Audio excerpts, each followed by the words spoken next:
사도행전 26장은 이제 사도 바울이 아그리빠 왕 앞에서 자신을 변명하는 그런 내용으로 되어 있습니다. 사도 바울은 4번이나 자기 자신에 대해서 변론할 수 있는 기회를 가졌었고, 이번에는 이제 5번째로 아그리빠 왕 앞에서 자신을 변론하게 됩니다. 이 아그리빠 왕은 오늘 사도행전에 기록되어 있는 말씀대로 유대의 모든 풍속과 문제를 잘 알고 있는 왕이었다, 그렇게 기록하고 있습니다. 3절에 특히 당신이 유대인의 모든 풍속과 문제를 아심이니이다. 아그리빠 왕이 바울에게 그렇게 말을 하죠. 너를 위하여, 지금부터는 네 자신을 위하여 변론해 보아라, 그렇게 말을 합니다. 아그리빠도 알고 있었습니다. 대제사장들과 유대인들 중에 그 능한 사람들, 어떤 신망을 받고 있는 사람들, 높은 사람들이 고소하고 있는 이 바울에 대한 증언들이 거짓이고 사실이 아니라는 것을 충분히 알고 있었음을 의미하고 있습니다. 왜냐하면 그들은, 이 아그리빠 왕은 유대의 모든 풍습과 문제들을 다 알고 있는 사람이었기 때문입니다. 그래서 바울이 그렇게 말을 하죠. 내가 당신 앞에서 변론하게 되어 있음을 참으로 다행으로 여깁니다. 왜냐하면 알고 있는 사람이기 때문에 올바른 판단을 해 주리라 믿습니다. 그런 의미입니다. 그런데 참 세상은 묘한 겁니다. 특별히 권력가들, 정치가들, 묘한 사람들입니다. 바울이 사형당할 만한 일이 없다. 오늘 26장 마지막 절에 보면 아그리빠와 더불어서 모든 사람들이 이 사람은 사형당할 만한 일이 없다 라고 판정을 합니다. 그럼에도 불구하고 그들은 심중으로는 그렇게 인정하고 바울이 무죄함을 확신하지만 겉으로는 자신의 정치력이나 어떤 입지적인 것, 그리고 자기의 어떤 명예와 주기에 대한 그 확고한 것을 위하여 거짓으로 정죄하고 재판을 하게 되는 것이죠. 사랑하는 여러분, 알고 있는 것과 그 알을 올곧게 행동하고 판단하고 결정한다고 하는 것은 다른 문제라고 하는 사실입니다. 우리가 많이 안다고 해서 중요한 것이 아닙니다. 많이 배웠다고 해서 더 낫다고 말할 수 없습니다. 작은 것을 알지라도, 적게 배웠을지라도, 다시 말해서 하나님 앞에서, 사람들 앞에서 올곧게 행할 수 있는 것, 그것이 더 중요한 것입니다. 오늘 그러므로 우리는 많이 알려고 하는 노력도 중요합니다. 아주 소중합니다. 알아야 합니다. 그러나 알고 있는 것을 실천하는 것이 더 소중하다고 하는 사실을 기억하시기를 바랍니다. 알고 행하지 아니하는 자는 비판자가 되고 결론자가 될 수 있습니다. 변론을 잘할 수는 있습니다. 그러나 그것이 하나님 앞에 덕이 되지는 못합니다. 하나님의 말씀을 얼마나 아십니까? 여러분, 많이 알지 못해도 괜찮습니다. 지금부터 더 많이 알려고 노력하면 됩니다. 그러나 알고 있는 것을 실천하십시오. 하나님이 성령을 통하여 여러분에게 기억나게 하고 생각나게 하는 그 말씀들을 실천하십시오. 순종하십시오. 그것이 더 중요합니다. 많이 알므로 머리만 키우지 말고 많이 순종함으로 하나님을 기쁘게 하는 자들이 되시기를 주의 이름으로 축복해 드립니다. 바울이 이제 자신이 얼마나 율법주의적인 사람이었던가를 쭉 이야기합니다. 나도 한때는 당신들처럼 율법에 빠져서 그리스도를 증언하는 자들을 붙잡아다가 감옥에 가두고 사형하는 일에 앞장섰던 사람입니다. 그러나 이제는 내가 다메섹으로 가다가 예수를 만난 이후로 나는 그 예수의 죽음과 부활을 증거하지 아니할 수 없습니다. 라고 말합니다. 그러면서 사도 바울이 그렇게 말을 합니다. 8절에 보니까 당신들은 하나님이 죽은 사람을 살리심을 어찌하여 못 믿을 것으로 여깁니까? 라고 말을 합니다. 여러분, 죽은 사람을 살린 것 사람이 한 일 아닙니다. 어떤 대제사장이 한 일 아닙니다. 어떤 한 나라의 왕이 한 일도 아닙니다. 창조주 하나님이 하신 일입니다. 지금 바울이 그렇게 말을 하고 있습니다.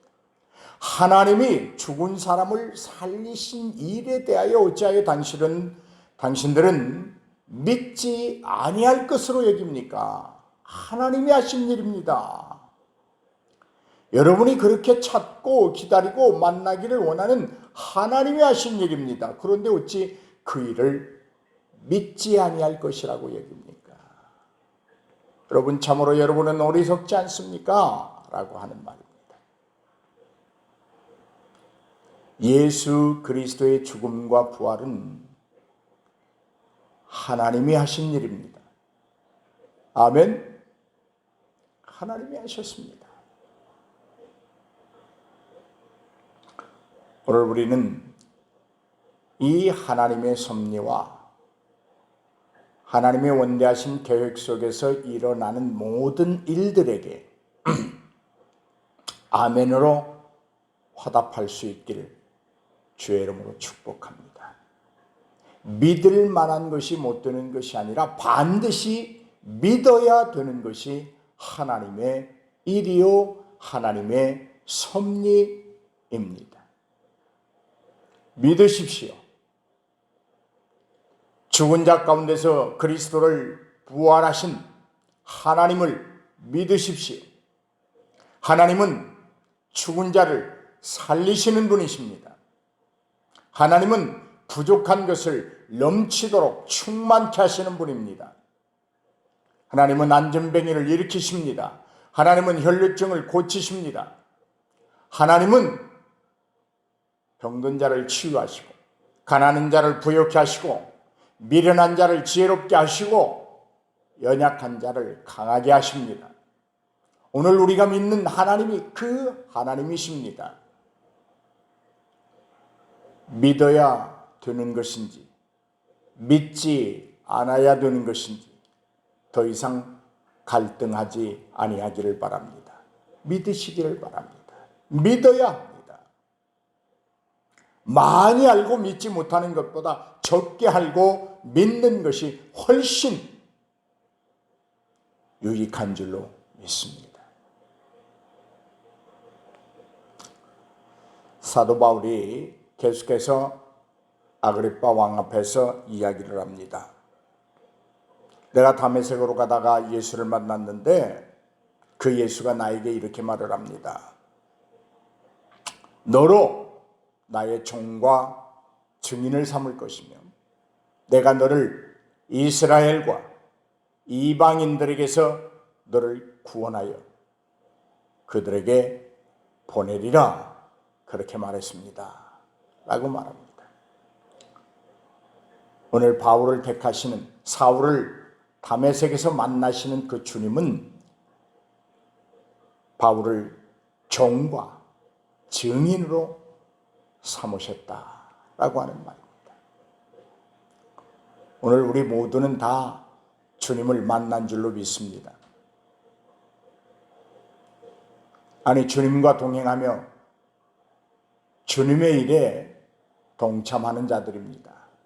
그러므로 오늘 우리는 그냥 내 인생을 살아가는 자들이 아니라 그리스도의 종이요, 그리스도의 죽으심과 부활하심에 대한 증인으로 사는 줄로 믿습니다. 그 다음에 17절에 보니까 그렇게 말을 합니다. 이스라엘과 이방인들에게서 내가 너를 구원하여 그들에게 보내요. 그런 말을 합니다. 여러분, 참 재밌습니다. 하나님의 섭리가 놀랍습니다. 이스라엘이 어떤 사람들입니까? 선민입니다. 하나님 앞에 택함 받았다고 자랑하는 사람들입니다. 자긍심을 가지고 살아가는 사람들입니다. 하나님으로부터 말씀을 받았다고 아주 콧대가 높은 사람들입니다. 그런데 그들에게서 바울을 구원한다. 이 말이 도저히 율법으로는 이룰 수 없는 하나님의 그 원대하신 계획, 율법을 쫓는 그들에게서 하나님은 구속의 은총을 바울에게 베풀어 주시는 것입니다. 그래서 구원하신 다음에 그들에게 다시 보내겠다고 말씀하십니다. 오늘 사랑하는 여러분, 어쩌면 우리가 살던 저 세상은 율법 중에 율법의 세상이었습니다. 자기 자신 외에는 아무도 옳은 사람이 없는 세상이었습니다.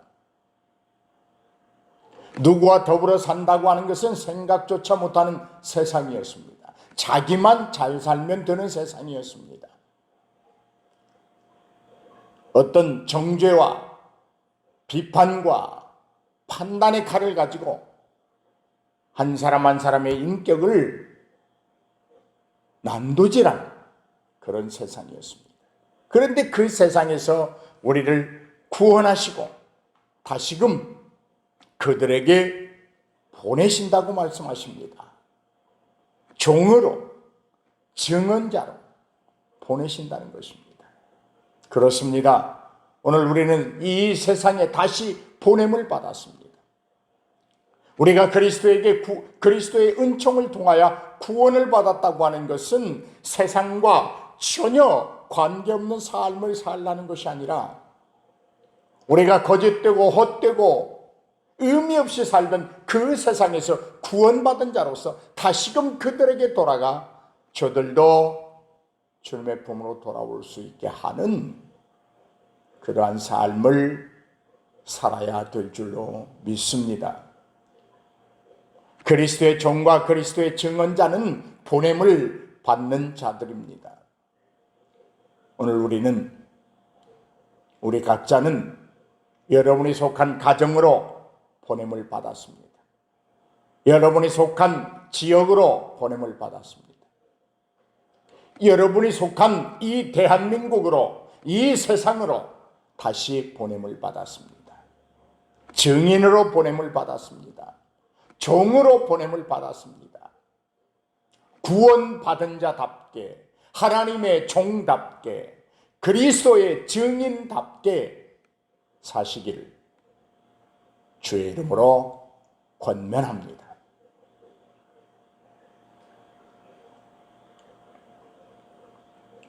사도 바울이 계속해서 그렇게 말을 합니다. 아그리빠 왕이여, 내가 이렇게 그리스도께서 나를 이스라엘과 이방인들에서 구원을 해가지고 다시금 그들에게 보내심을 입었는데 나의 구원은 이렇습니다. 18절에 그렇게 말을 합니다. 눈을 뜨게 하는 것입니다. 어둠에서 빛으로 나아가게 하는 것입니다. 사탄의 권세에 잡혀있던 자들을 하나님께 돌아오게 하는 것이 구원입니다. 죄 사함을 받게 하는 것, 그것이 구원입니다. 죄사함을 받고 부활하신 예수 그리스도를 믿어 거룩하게 되는 것, 그것이 구원입니다. 그리고 하나님 안에서 기업을 얻게 하는 것, 그것이 구원입니다 라고 말하고 있습니다. 사랑하는 여러분, 우리의 구원이 무엇입니까? 영원한 생명입니다. 그러나 우리의 이 현실 속에서 구원입니다. 눈을 떠야 합니다. 영적인 눈을 뜨십시오. 세상을 육신의 눈으로 바라보면 세상이 좋아 보입니다. 아름다워 보입니다. 모든 것이 먹음직스럽고 보함직도 하고 만져보고 싶어집니다. 그러나 영적인 눈을 뜨고 세상을 바라보면 국률함 밖에는 가질 게 없습니다. 저들에게 필요한 것이 복음이라고 하는 것을 너무도 뼈저리게 느끼게 됩니다. 영적인 눈을 뜨시기를 바랍니다. 영적인 눈을 가지고, 영의 눈을 가지고 세상을 볼 수 있기를 바랍니다. 어둠에서 빛으로 나아가야 됩니다. 하나님께 구원받은 자는 반드시 어둠을 버려야 합니다. 빛으로 오신 예수 그리스도를 영접한 자는 더 이상 어둠에 머물러 있을 수 없습니다. 빛은 어둠을 몰아내는 특성을 가지고 있습니다. 빛의 성질을 잃어서는 안 됩니다. 어둠을 몰아냅니다. 어둠을 밝힙니다. 오늘 우리의 생각 속에, 우리의 어떤 의식 속에 어둠이 있다면 반드시 그리스도의 보혈로, 성령의 빛으로, 말씀의 빛으로 몰아내야 합니다. 더 이상 어둠의 자리에 앉아서 여기가 좋다고 말할 수 없습니다. 반드시 빛으로 나와야 됩니다. 사단의 권세에서 하나님께로 돌아오는 것, 그것이 구원입니다. 우리가 얽매였던 모든 것들을 끊어버리고 하나님께로 돌아오는 것. 아비를 떠났던 그 아들이 주염을 먹고 살다가 문득 아버지에게로 돌아가야 되겠다고 하는 그 회심을 통해서 아버지에게 돌아오는 그 장면을 연상해 보십시오. 오늘 우리도 반드시 사단이 주는 어둠과 불평과 불만과 그 모든 것들 속에서 그것들을 다 버리고 하나님 앞으로 돌아오는 것입니다. 또한 우리의 구원은 죄에서 자유함을 얻는 것입니다. 우리의 힘으로는 어쩔 수 없었습니다. 우리의 능력으로는 우리의 죄를 해결할 수 없었습니다. 그래서 하나님이 당신의 독생자 예수 그리스도를 이 땅에 보내시고 죽게 하셔서 단번에 희생제물로 삼으시고 우리를 의롭다고 하여 주셨습니다. 우리는 더 이상 죄인이 아닙니다. 의인입니다. 의롭게 살아야 됩니다. 의인답게 살아야 되는 과제를 안고 있습니다. 그것이 우리의 거룩한 신앙 생활인 것입니다. 오늘 사도 바울이 그렇게 말을 합니다. 내가 지금까지 이렇게 가진 고난 속에서, 결박과 고난 속에서, 그 살해의 음해 속에서도 내가 지금까지 이렇게 복음을 전하여 온 것은 전적으로 하나님의 도우심을 받았기 때문입니다.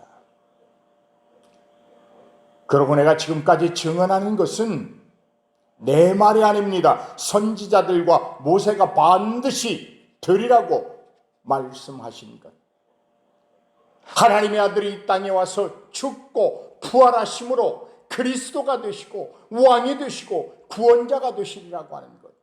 여러분이 지금까지 기다리고 사모하고 있는 그 사실만을 나는 증언하고 있을 뿐입니다 라고 담대하게 말하고 있습니다. 그러자 베스도가 옆에 있다가 야 바울아, 네가 미쳤구나 이렇게 말을 합니다. 그러니까 바울이 하는 말이 나는 미친 것이 아닙니다. 참되고 온전한 말을 하고 있을 뿐입니다. 이 말이 무슨 말이에요? 나를 미쳤다고 보지 마십시오. 당신이 참된 말, 온전한 말을 알아듣지 못할 뿐입니다. 라고 하는 질책. 그리고 내가 이렇게 행하는 것은, 이렇게 전하는 이 말들은 비겁하게 어떤 한쪽 구석에서 행해진 그런 은밀한 일이 아닙니다. 백주대낮에 공개적으로 예수가 십자가에서 죽으셨고 죽은 지 3일 만에 빈 무덤이었습니다. 살아나셨습니다. 모든 사람들이 인정합니다. 당신들만 받아들이지 아니할 뿐입니다. 라고 말하고 있습니다. 여러분, 죽으신 예수 그리스도를 믿습니까? 부활하신 예수 그리스도를 믿으십니까? 예수가 죽었다는 말 참된 말입니다. 예수님이 살아났다는 말 옳은 말입니다. 백주대낮에 일어났던 일입니다. 역사가 증언하고 있습니다.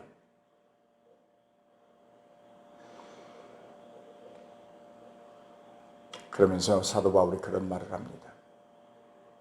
아그리빠 왕을 비롯한 모든 이들이여,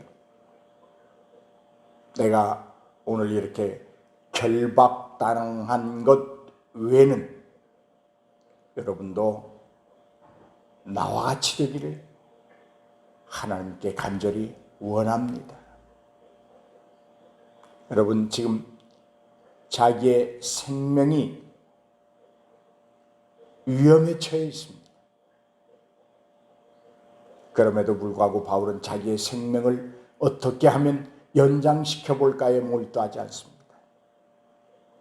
자기를 결박하고 신문하는, 거짓 증언하는 그들도 그리스도의 복음으로 돌아와서 구원받기를 간절히 원하고 있습니다. 그렇습니다. 하나님 앞에서 먼저 구원받은 자의 삶은 아직도 예수 그리스도를 알지 못하는 저들에게 복음이 증거되고, 저들도 함께 구원받기를 원하는 간절하고 애절한 심정으로 살아야 될 줄로 믿습니다. 오늘 사랑하는 여러분, 오늘 여러분이 만난 분들 중에 실천해 보십시다. 모든 사람들에게 복음을 전가할 수 없다면 만나는 사람들 중에 세 분에게만 오늘 하루 그리스도가 죽었다가 살아나셨습니다. 우리를 어둠에서 빛으로 구원해내셨습니다. 우리를 사단의 권세에서 하나님의 권세로 이끌어내셨습니다. 우리를 죄 없게 하시고 구원하셨습니다.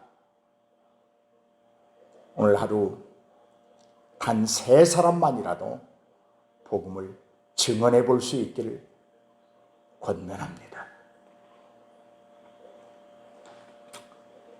바울의 말을 들은 사람들이 이 사람은 사형이나 결박을 당할 만한 행위가 없다라고 판단을 합니다. 그러나 풀어주지 않습니다. 바울은 결국 로마로 이송하게 됩니다. 왜요? 하나님의 계획이 있기 때문입니다. 바울을 통하여 복음이 로마에 증거되어야 되고, 그 로마에 증거된 복음이 온 유럽을 덮어 세계 속으로 증거되어야 하기 때문입니다. 바울은 철저하게 하나님 앞에 선택을 받았고 종으로 선택을 받았습니다. 증언자로 선택을 받았습니다. 반드시 그 선택의 삶을 일생도록 살아야 되기 때문에 무죄임에도 불구하고 풀려나지 않습니다. 억울할 수 있습니다. 그러나 바울은 감사하며 로마에 가기를 간절히 원합니다. 오늘 사랑하는 여러분, 우리에게 환난과 곤고와 결박과 죽음의 위험이 있다 할지라도 우리가 유대인들과 이방인들과 이스라엘에서 구원받은 자답게 저들에게 복음을 증언하는 사명자로 살 수 있기를 주의 이름으로 권면하며 축복합니다.